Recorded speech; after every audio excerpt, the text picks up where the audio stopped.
Meantime, Ouachita Parish School Superintendent Todd Geis is voicing opposition to a bill that would create the LA Gators Scholarship Program.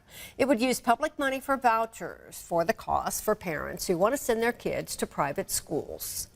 Some of the proposed changes in school funding would be a detriment to our system, other public school systems, and to the overall economy of Ouachita Parish and Northeast Louisiana.